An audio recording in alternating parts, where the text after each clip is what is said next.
ఓషో ఒకసారి ఇలా అన్నారు: ప్రకృతిలో ప్రతి ప్రాణి ఫిక్స్డ్ ప్రోగ్రాంతో పుట్టాయని, ఒక మనిషి తప్ప. అందుకేనేమో ఒక మనిషికి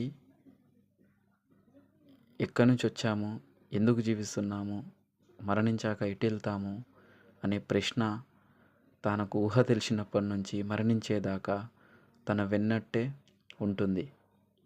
ఈ ప్రశ్నకు జవాబు వెతకాలని చాలా ప్రయత్నమే చేస్తాడు, కానీ విఫలమవుతాడు. ఎందుకంటే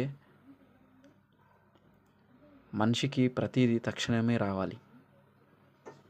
రాకపోతే అక్కడి నుంచి స్కిప్ అయిపోయి మరేదో బిజీ వర్క్లో పడిపోతాడు. అలా ఏళ్ళు గడిచినా ఆ ప్రశ్నకి జవాబు